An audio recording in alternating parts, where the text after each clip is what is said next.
L'Afrique s'est réveillée ce matin du 30 août avec l'actualité qui fait débat depuis plusieurs années déjà, je veux dire 3 ans déjà. Il y a les mêmes faits qui se ressemblent d'un peu partout, en Afrique francophone surtout. Je parle bien sûr du 5e coup d'État en 3 ans et rien qu'en Afrique francophone. Et là, cette fois-ci, nous parlons de Bongo, le règne de Bongo père à Bongo fils jusqu'au coup d'État de ce matin. Que faut-il en savoir? Quels sont les tenants, les aboutissants? Qu'est-ce que nous devons savoir déjà dès la genèse de cette histoire de coup d'État avant d'analyser les heures, les jours à venir, la suite de l'histoire? Mesdames et messieurs, bonsoir et bienvenue dans ce nouveau numéro d'Écho du Togo qui sera consacré à la situation précise actuelle au Gabon avec l'analyse politique qui est avec moi ici au plateau, Alain Sossou. Alain Sossou, bonjour. Bonjour, chers auditeurs, et bonjour, Roger. D'accord. Alain Sossou, tout comme bon nombre d'Africains, vous êtes réveillés, vous aussi, ce matin, en tombant sur cette actualité, parlant d'abord, dans un premier temps, des élections qui sont intervenues. La dernière fois, les résultats proclamés, à peine moins d'une heure, ou peut-être une demi-heure. Les militaires qui apparaissent à la télévision, qui annulent tout ça, et à la clé, c'est le coup d'État. Est-ce que vous êtes surpris de cet énième coup d'État au Gabon? Est-ce qu'il faut être surpris de ce coup d'État?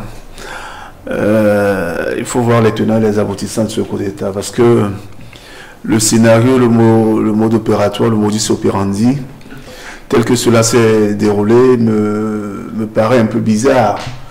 Parce que depuis déjà le 26 août, les Gabonais, les 850 000 Gabonais étaient appelés aux urnes dans des élections générales pour désigner le président de la République, les députés à l'Assemblée nationale et les conseillers municipaux. Et juste après le vote, l'opposant principal, Albert Ondo-Ossa, qui représentait l'ensemble de l'opposition, rassemblé autour de Alternance 2023, avait déjà contesté la victoire de Ali Bongo et parlait de fraude massive et demandait même déjà au Centre gabonais des élections, la CGE, le CGE plutôt, de le proclamer vainqueur de ces élections. Et dans la foulée également, on a constaté que Internet a été coupé, des chaînes de médias, notamment France 24, TV5 et RFI ont été coupés. Donc c'était une atmosphère déjà un peu tendue, juste au soir du scrutin.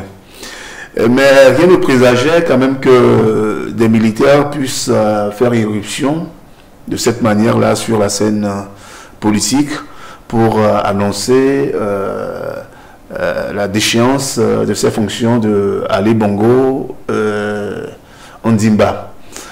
Il faudrait également rappeler que l'annonce des résultats se fait autour de 3h30 en heure locale, c'est-à-dire 2h30 GMT. Et une heure auparavant, cette annonce, c'est la télévision première du Gabon qui s'est déplacée dans les locaux du CGE pour enregistrer les résultats. Et ces résultats donnaient Ali Bongo Ondimba vainqueur à 64,27% des voix contre 30,77% pour son principal challenger, le professeur d'économie Ondo-Ossa. Qui est un ancien dignitaire du régime Bongo. Qui a été ministre, surtout de Bongo père, de Bongo, Omar Bongo, décédé, on le rappelle, en 2009 en Espagne. Donc cette atmosphère-là a déjà été un peu tendue et c'est juste après l'annonce des résultats qu'on a vu une douzaine de soldats qui se sont présentés comme des forces de défense et de sécurité à la télé.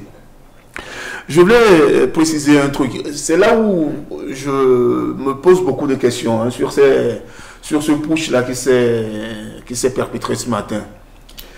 La chaîne de télévision sur laquelle a été annoncé ce push, c'est-à-dire Gabon 24, se trouve dans l'enceinte même du palais présidentiel sur le bord de mer. Vous imaginez déjà ce contexte-là. Annoncer un coup d'État sur une chaîne de télévision qui se trouve dans un palais présidentiel. Ça doit interroger.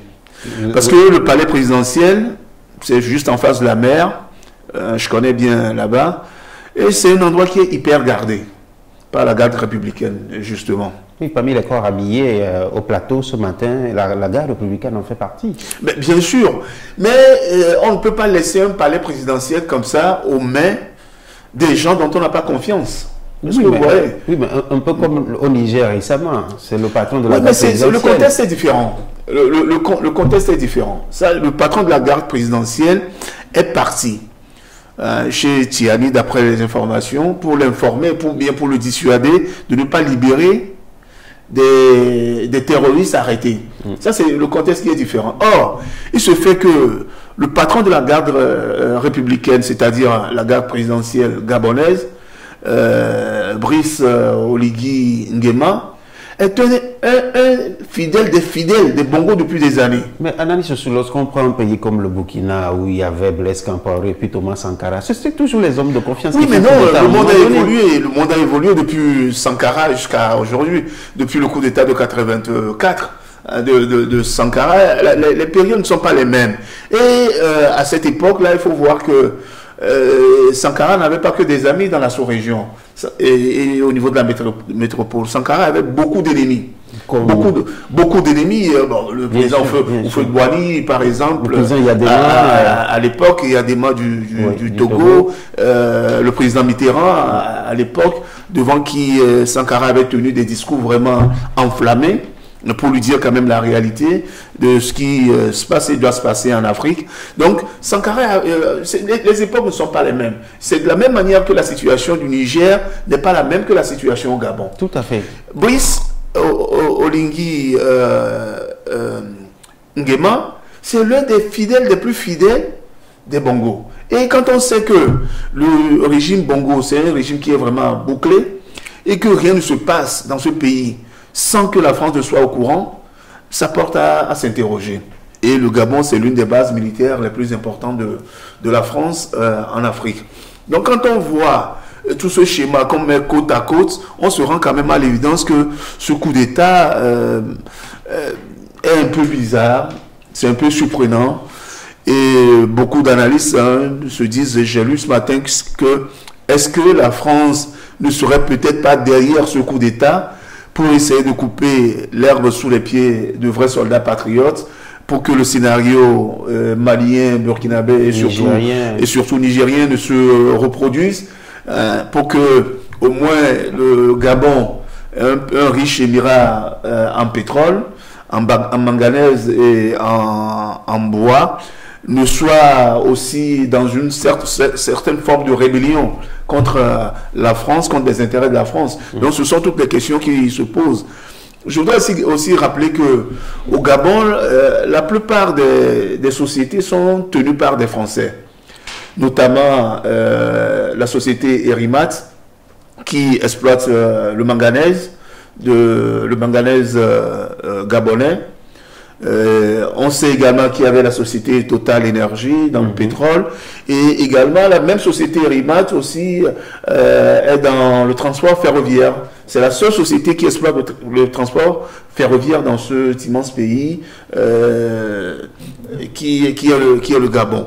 Donc quand on juxtapose ces données et on se réfère à l'actualité, on est en droit de s'interroger quand même sur l'objectif principal, ou bien qui sont les tenants, les aboutissants donc de ce coup d'État qui est en cours.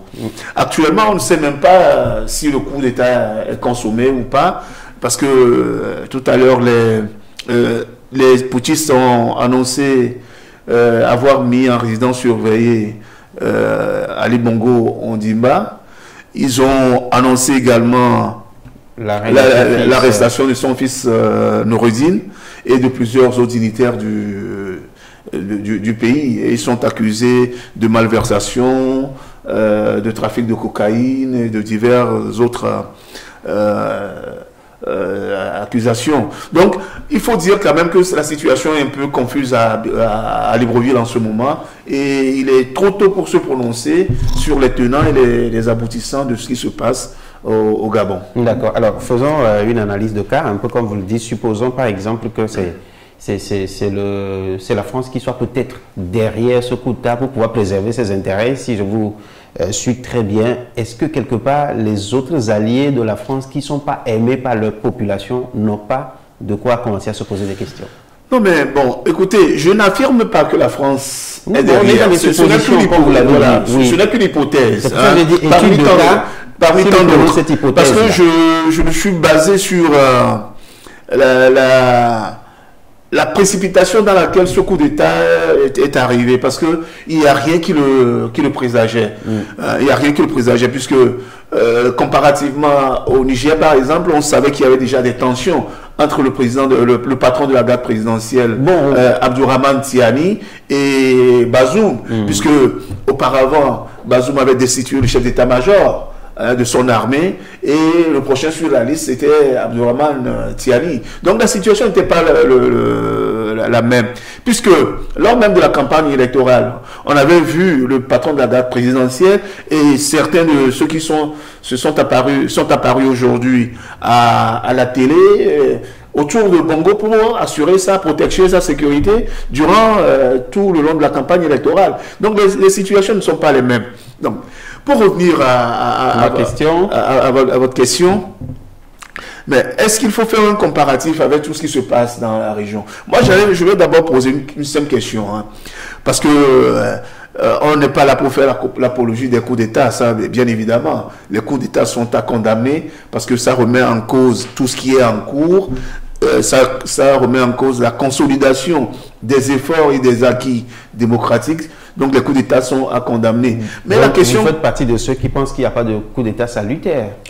Il n'y a pas de coup d'État. Non, les coups d'État dans l'ensemble, c'est ce que je dis, qui sont à proscrire de notre paysage politique, de nos paysages politiques en Afrique. On ne va pas retourner quand même dans les années de plomb, dans les années 60, 70, 80, 90. On ne va plus retourner dans ces années. Il faut que l'Afrique évolue. Et il faut que l'Afrique arrive à disposer d'institutions fortes, capables d'assumer une pérennité de l'État. C'est ça qui nous manque réellement en Afrique. Et l'absence de ces institutions fortes est la résultante de ce que je vais appeler la corruption endémique qui règne dans toutes les institutions des États, de nos États. Le fait que les autorités au pouvoir puissent mettre à leur botte à la fois l'exécutif, le législatif et le judiciaire, et le fait également qu'on ne puisse pas lutter efficacement contre la corruption. Voilà, donc on arrive dans un contexte qui fait qu'aujourd'hui, il y a une jeunesse beaucoup plus éclairée, il y a une jeunesse qui aspire à son devenir, il y a une jeunesse qui veut que les choses se passent autrement pour que chacun puisse avoir accès à une vie décente. Donc c'est ça qui pose le problème dans nos États et qui occasionne ces coups d'État. Il va falloir alors que nos gouvernants puissent écouter les cris de cœur de cette jeunesse-là pour éviter que les militaires, les hommes en treillis ne fassent irruption sur la scène politique. Sur la scène politique. Donc, en ce qui concerne donc le Gabon, la question que j'aimerais que tout le monde se pose est de savoir pourquoi ces coups d'État se passent seulement dans des États francophones d'Afrique. Ça, c'est une grande question qu'on doit se poser. Donc, et on a également remarqué que chaque fois qu'il y a ces coups d'État, les populations sortent massivement pour acclamer les putschistes et créer haro sur la France. Donc la France doit s'interroger. Quand on analyse un peu le discours de Macron lundi devant les ambassadeurs, mais on se dit finalement que le président français n'a encore rien compris à l'Afrique. Il n'a rien compris à l'évolution des mentalités sur le continent. Il n'a rien compris au fait que les Africains ne veulent plus d'un paternalisme. Il n'a pas compris que ces Africains, 63 ans après, ne sont plus de petits garçons, mais ce sont des adultes qui veulent se prendre en charge. Donc, affirmer de Gaulle chaque fois que voilà ce qui est bon pour le Niger, voilà ce qui est bon pour l'Afrique, et que la France, la politique française en Afrique est la meilleure, est la bonne. Mais on se dit que mais ce monsieur ne comprend rien. Et des fois même, on arrive à s'interroger sur le fait qu'au Coquet d'Orsay, il n'y a plus de diplomates chevronnés, ceux qui connaissent vraiment l'Afrique, ceux qui avaient toujours une politique africaine même si c'était condescendant, si c'était paternaliste, c'était pas aussi visible que ce qu'on voit aujourd'hui avec le président Macron. Donc, s'il n'arrive pas à s'interroger pour savoir les raisons pour lesquelles les coups d'État ne surviennent actuellement qu'en Afrique francophone, c'est qu'il est à côté de la plaque. Nani Soso, il est, à l'heure où on se parle, ce 30 juillet, il est midi 12, c'est-à-dire au moins 6 heures de temps après le coup d'État au Gabon. Les institutions africaines sont pour le moment muettes, 6 heures de temps après. Comment est-ce que vous expliquez ça? L'Union africaine, oui, la CEMAC et tout. Oui, mais je voulais dire que c'est encore trop tôt, comme je l'ai annoncé. Hein. On est dans un brouillard total. Ça réagit hein, dès l'heure qui survient, oui, avec les gens de communiquer que vous connaissez. Le Gabon n'est pas le Sahel. Le Gabon n'est pas le Sahel. Et le Gabon a toujours été une chasse gardée hein, de la France. Pour faire un petit rappel historique, c'est depuis 1966 en réalité, 1966 en réalité, que le vice-président Albert Bernard Bongo régnait sur ce pays, étant donné que le président Paul Mba, malade, a été hospitalisé en France. Et dans la foulée de son hospitalisation en France, la Constitution avait été modifiée pour donner les pleins pouvoirs au vice-président de la République. Et une fois Léon Mba décédé, naturellement, Bongo a pris sa place à la tête du pays sur lequel il a régné 41 ans durant. Donc, tout cela, vous vous rappelez également la fameuse phrase de Léon Mba qui disait que le Gabon c'est la France, qu'il n'y a pas, il n'est pas question que le Gabon ne soit pas citoyen français. Donc vous voyez déjà l'idée. Oui, et il n'y a rien qui s'est passé, qui se passe ou qui s'est passé en France, au Gabon plutôt, sans l'aval ou bien sans que cela ne soit acté à l'Élysée. Mais vous avez dit que les époques ont changé, tout est possible en ce moment, n'est-ce pas? Les époques ont changé, ça c'est clair, ça c'est une évidence. Mais est-ce que la politique africaine de la France a changé? Je ne pense pas. Est-ce que la politique africaine de la France au Gabon a évolué? Je ne pense pas, on se rappelle. Mais la perception du peuple de la politique française a beaucoup évolué, ça c'est différent. C'est ça qui change. Oui, mais c'est ça qui change. Mais c'est la perception que nous, Africains, surtout francophones, nous avons de la politique africaine, de la France-Afrique, qui a beaucoup évolué. C'est-à-dire que nous ne voulons plus être des assujettis, des gens qui acceptent ou qui applaudissent tout ce que nos chefs d'État consomment vis-à-vis de la France. Nous avons d'autres idées, nous sommes dans une autre époque et nous savons où nous voulons aller et quel est notre objectif dans un futur proche. C'est-à-dire que ça nous fout vraiment la honte, nous Africains, de savoir que nos chefs d'État aillent commander par exemple du blé à la Russie, en Russie. Ça nous fait de la honte que nos chefs d'État appellent à l'aide des institutions internationales, des bailleurs de fonds ou bien des partenaires en développement pour qu'on puisse payer par exemple des salaires de nos fonctionnaires alors que nous sommes assis sur des mines d'or. Maintenant, la question qui fait évoluer les mentalités est de savoir pourquoi nos dirigeants n'arrivent pas à affiner nos politiques de telle sorte que cette politique-là reflète nos aspirations profondes, les aspirations profondes des Africains, pour que cette politique tienne compte de nos valeurs, de nos traditions, de nos mœurs. Pourquoi on doit toujours calquer tout sur le modèle occidental alors que nous pouvons de nous-mêmes, au regard de nos richesses culturelles, de nos richesses économiques et des ressources de nos sous-sols, pourquoi nous ne pouvons pas élaborer des politiques économiques, des politiques qui permettent un essor vraiment de développement du continent afin que chaque Africain puisse avoir de quoi vivre aisément. Donc, ce sont toutes ces questions-là qui ont évolué alors que la plupart de nos chefs d'État, ils sont restés toujours dans le cocon de la France-Afrique, refusant délibérément ou non de couper le cordon ombilical. Et c'est ça qui pose problème. Je veux revenir à ma question des institutions. Ça fait déjà 7 heures de temps. Oui. La France a réagi en condamnant. La Chine, Joseph Borrell a réagi. La Chine, la Russie. Également. On n'entend pas la CEMAC, on n'entend pas l'Union africaine. Nos institutions en Afrique sont toujours des institutions tétraplégiques, j'allais dire. Sont tétraplégiques, ils attendent de recevoir d'abord des ordres de l'extérieur avant de pouvoir se prononcer. Imaginez un seul instant aujourd'hui que la France avait condamné fermement, comme elle a fait dans le cas du Mali, du Niger, du Burkina, le coup d'État au Gabon, vous allez déjà voir que la CEMAC allait se prononcer.